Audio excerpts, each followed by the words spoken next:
Well, I think interestingly, the pandemic has clearly accelerated the adoption of digital technologies.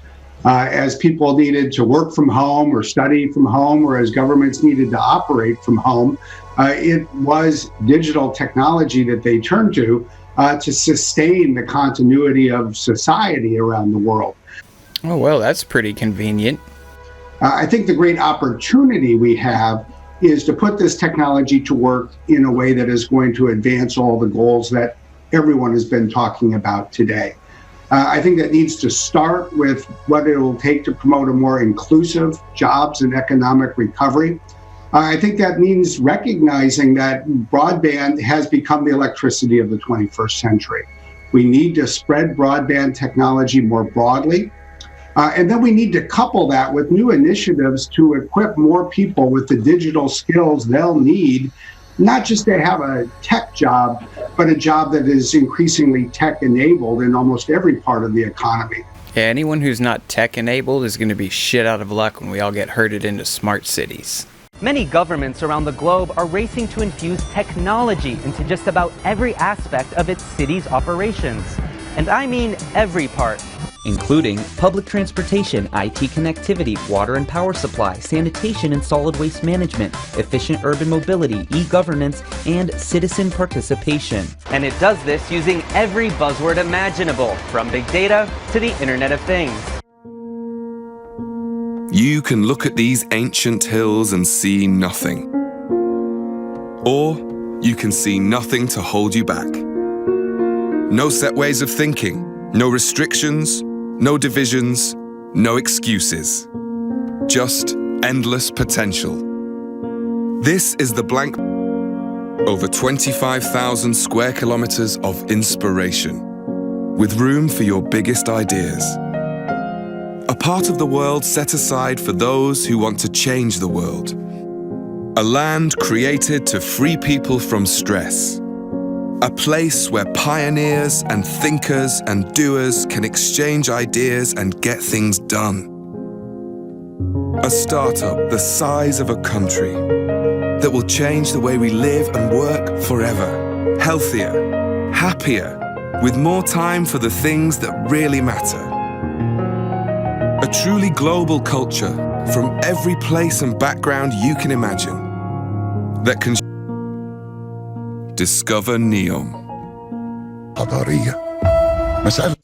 Oh, look at it. Aren't they beautiful? I mean, it's straight out of a Soviet Union propaganda film. Comrades, we have your beautiful standardized gulag block. افتكروا بشار الخير اللي اتعملت دي واللي احنا شايفينها وفرحانين بيها دلوقتي امر معمول كده. So how many surveillance devices per square centimeter do you reckon they're going to have in these? ده وراه جهد وهمة من رجال. Oh, that 𝐵𝒖𝒕𝒖𝒓𝒆, it's going to scan their rooms. It's going to be in every room with a panel on every wall. بنشكرهم ومن البنك الأهلي وبنشكره ومن تحيا مصر وبنشكره ومحدش يقدر لوحده. God, look, I can't get it. I'm freaking out. Who said, hey, everyone will love this? They can't even make it a different color.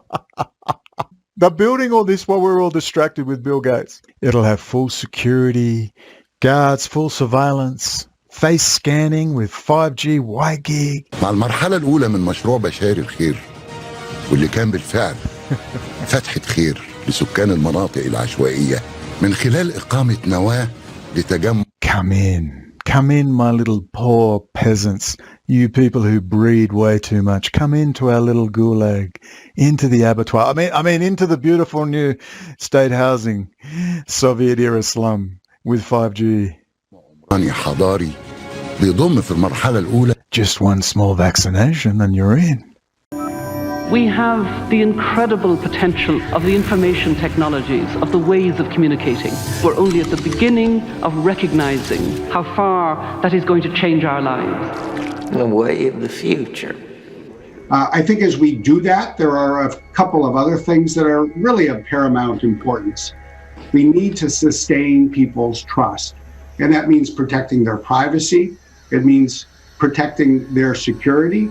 It means that ensuring that these new technologies, especially artificial intelligence, are deployed responsibly around the world.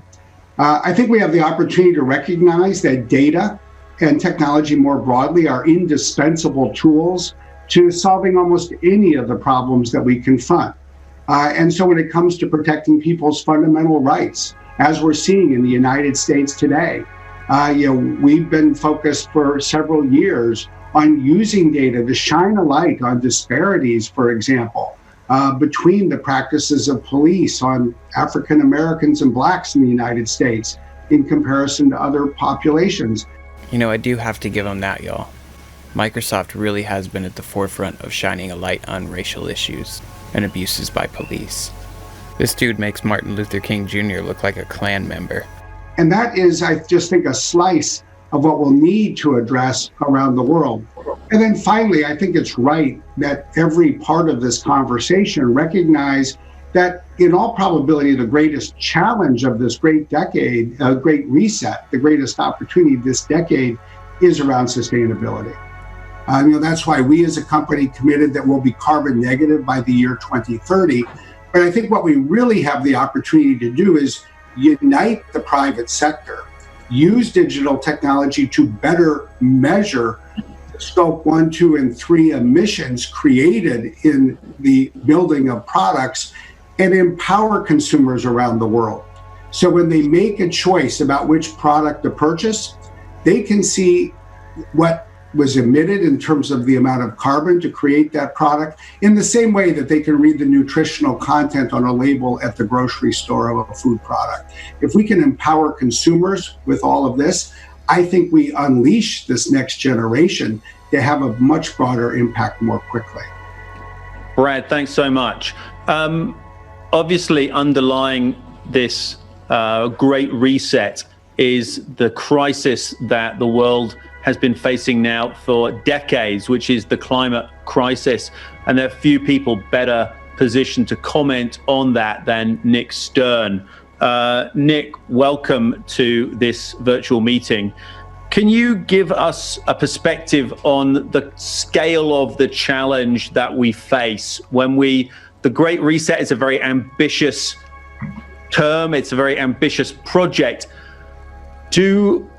Is it up to the level of ambition that the world needs to tackle a crisis as big as the one you've outlined in climate change? We have to change our economies dramatically in the next 20 or 30 years, and the next 10 years is absolutely decisive.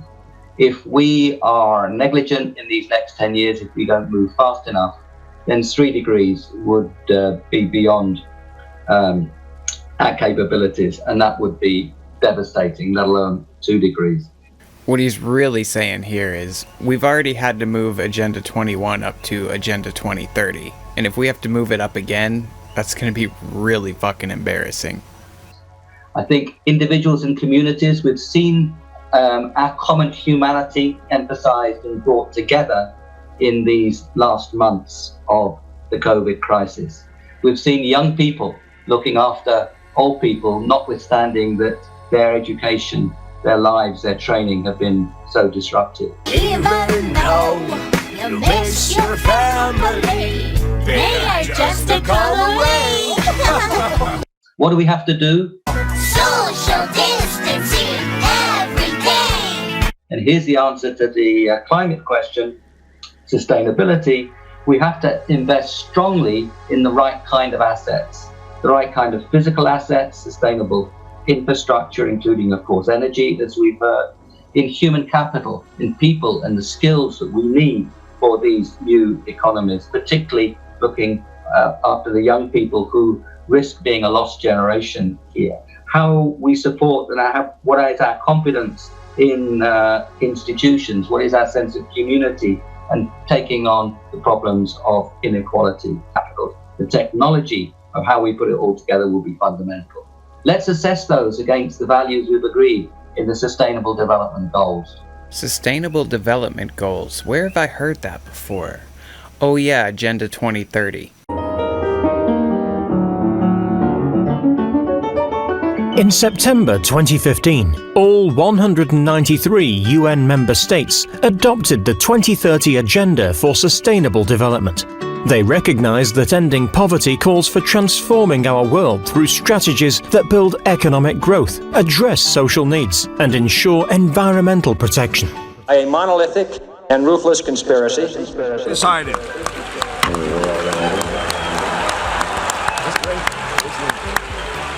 Just a few months later, we are already seeing those promises transform into first concrete steps for action.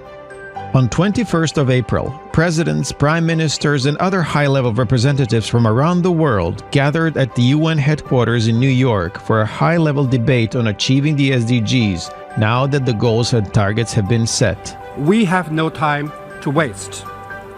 It's now time to turn this agreement into policies and action, into laws and budget lines. And our children will live, Mr. Beale, to see that perfect world in which there's no war or famine, oppression or brutality. One vast and ecumenical holding company for whom all men will work to serve a common profit, in which all men will hold a share of stock, all necessities provided, all anxieties tranquilized, all boredom amused. And I'm not disrespecting the UN, even though they don't got no army. Go sell some medicine, bitches! Also on hand were several of the SDG advocates, prominent members of various segments of the society from government, business sector, entertainment, sports and culture, whose mission is to raise awareness for the SDGs and spur public into action towards their implementation. I think that these goals are really truly a blueprint for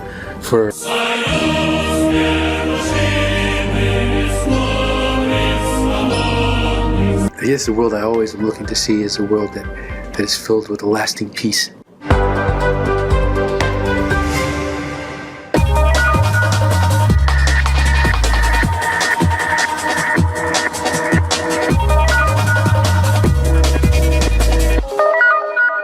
These core principles also define the political priorities of the Ministry for Economic Cooperation and Development, the BMZ, when collaborating with its partner countries. The Ministry calls for Germany to fulfill its global responsibility, advocates leaving no one behind, and promotes approaches balancing the three dimensions of sustainable development.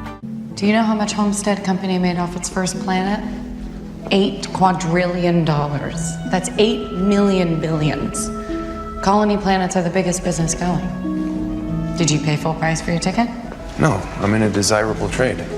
So they fill your head with dreams, discount your ticket, and you fly off to populate their planet and give Homestead 20% of everything that you make for the rest of your life, not to mention the debt you run up on this fancy starship. So all you see here is 5,000 suckers? I see zeros on the Homestead Company's bottom line. We therefore need to start taking our responsibilities seriously and adjusting our actions accordingly. Join now and work together with the BMZ. Take responsibility, locally and globally, for humans and nature.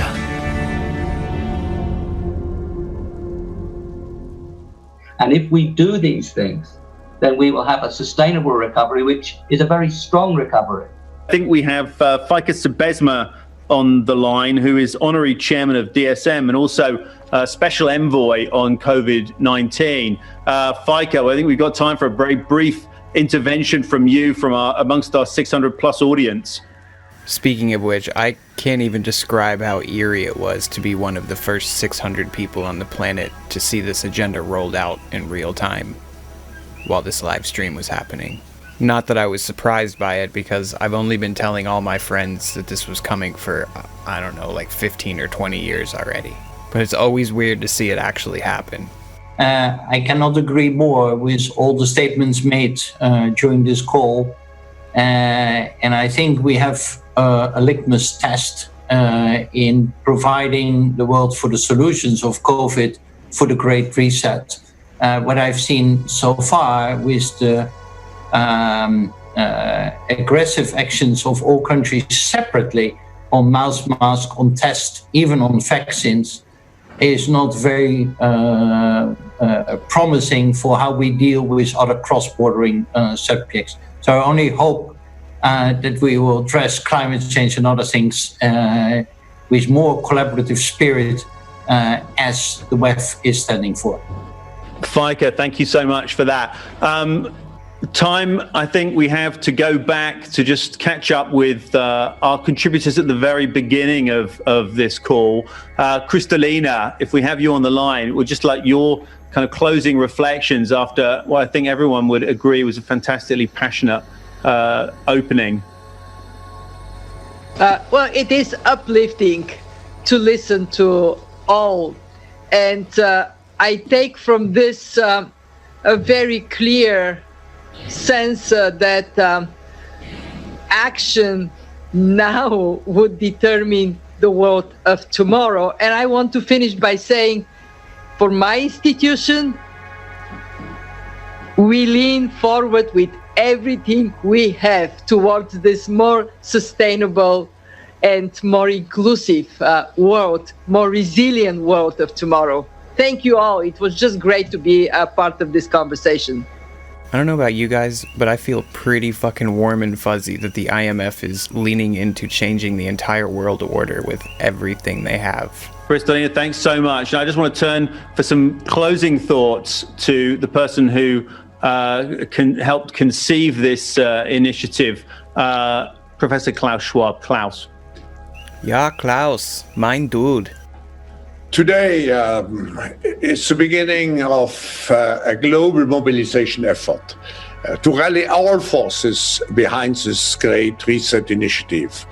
And we have seen all the support during this session. We do not want to do just patchwork on our old system. It's not enough to change a few policies to address short-term issues. What we need is a change of mindsets. It came out in the discussion of business models, of lifestyles, in order to achieve a more cohesive, more collaborative, more resilient world.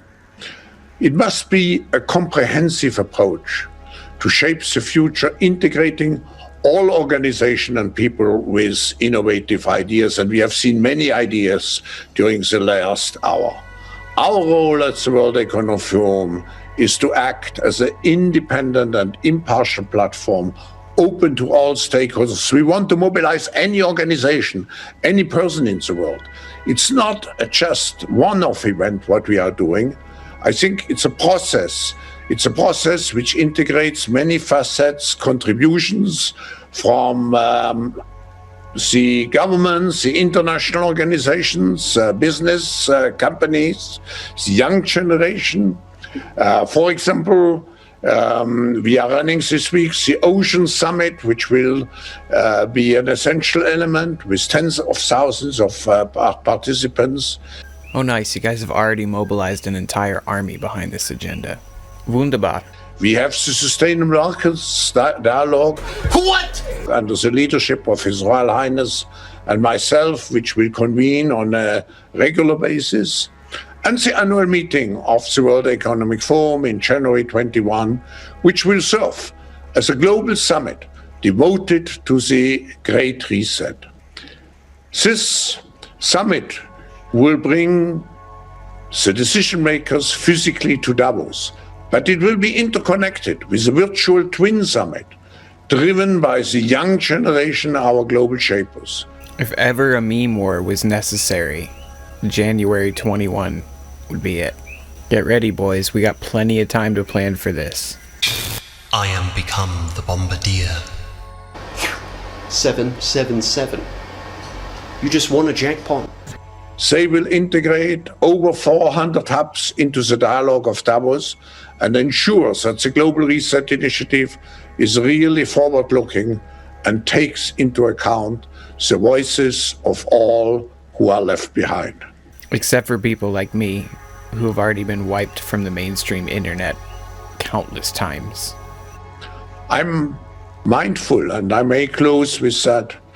When I stood 21 years ago together with Nelson Mandela in Davos on the stage, and when he said, we should lay the scourge of racism, of divisiveness to rest. The forum managed to convince Mandela and de Klerk to try to reintegrate South Africa post-apartheid. It has been my great privilege to fight a struggle for freedom that the world adopted. He went to Jared. This requires strong, democratic institution and the will of everybody and a culture of compassion. None of this is possible without a strong economy and a cohesive society. I would like to thank again the Prince of Wales, Secretary General Guterres, Director General Georgieva, and all you panelists for launching this great reset initiative. Can we just take a minute to appreciate the extreme irony of him talking about a culture of compassion and then listing off the names and organizations that he just listed off? That's just, shit's dank, homie. It's that gas. It's that loud shit. It's a tremendous responsibility which we have. There is no other way. We have to live up to the expectations which we have created, and we will do so. Thank you very much for joining this important Great Reset Initiative launch. Thanks to everyone for being part of this call. Thanks to all of our panelists. Thank you online for watching. Oh no, thank you, overlords. It's been an absolute pleasure. The way of the future. The way of the future. The way of the future. The way of the future.